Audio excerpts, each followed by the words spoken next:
नमस्कार दोस्तों, शिक्षकों का रेशनलाइज़ेशन पहले होगा या ट्रांसफ़र पहले होगा, इस बात को लेकर अब स्थिति क्लियर हो चुकी है। सबसे पहले शिक्षकों का रेशनलाइज़ेशन किया जाएगा, उसके बाद ही ट्रांसफ़र की प्रक्रिया शुरू हो जाएगी। और जुलाई महीने में यानी इसी महीने में आपको ये चीज़ दिखेगा कि जहाँ पर ज़रूरत शिक्षकों की है जिन विद्यालयों में, तो उन विद्यालय में सरप्लस शिक्षकों को भेजा जाएगा। यहाँ पर आप देख सकते हैं कि राज्य के विभिन्न स्कूलों में तकरीबन 13,000 शिक्षक सरप्लस है, यानी सरप्लस शिक्षकों की संख्या 13,000 के आसपास है। ऐसे शिक्षक आवश्यकता वाले नज़दीकी विद्यालय में भेजे जाएँगे। अब जब आप लोगों को भेजा जाएगा तो ये नहीं है कि आपको पंचायत बदल दे या प्रखंड बदल दे। आपको उसी संकुल में हो सकता है या उसी पंचायत में हो सकता है कि आपका जो विद्यालय है वो दिया जाएगा। यह कार्रवाई शिक्षकों के समानुपातिकरण के तहत होगी यानी रेशनलाइजेशन के तहत होगी। शिक्षकों के रेशनलाइजेशन की कार्रवाई वर्तमान जुलाई माह में ही पूरी हो जाएगी, यानी इसी महीने में ये सारा काम कर लिया जाएगा और विभाग के अंदर ये काम बहुत तेजी से चल रहा है।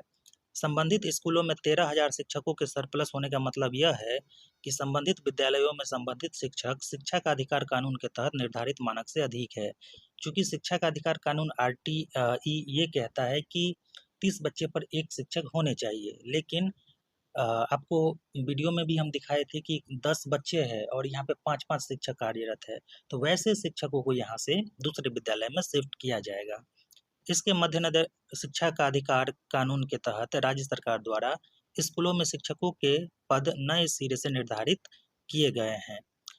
इसके मद्देनजर रेशनलाइजेशन का कार्य पूरा होने के बाद ही शिक्षकों का ट्रांसफ़र होगा। यहाँ पर क्लियर मेंशन है कि सबसे पहले आप लोगों का रेशनलाइजेशन होगा, यानी कि जहाँ पे ज़रूरत है शिक्षकों की, तो वहाँ पर शिक्षकों को पहले भेजा जाएगा। उसके बाद देखा जाएगा कि कहाँ-कहाँ सीट खाली है और उस आधार पर आपका ट्रांसफ़र किया जाएगा।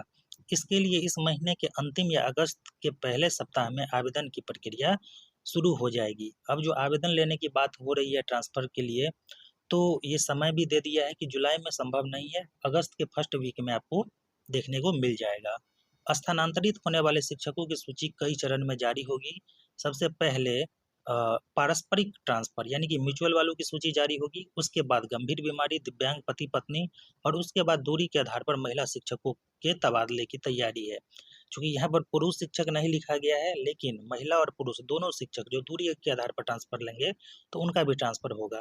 खास बात यह है कि जनगणना में लगे शिक्षकों का भी सशर्त स्थानांतरण होगा और जो शिक्षक जनगणना कार्य में लगे हैं, तो कुछ शर्त के साथ, कंडीशन के साथ उनका भी ट्रांसफ़र किया जाएगा। हो सकता है कि ट्रांसफ़र होने के बाद आपको पूर्व के विद्यालय में ही जनगणना कंप्लीट होने तक रुकने के लिए कहा जा सकता है।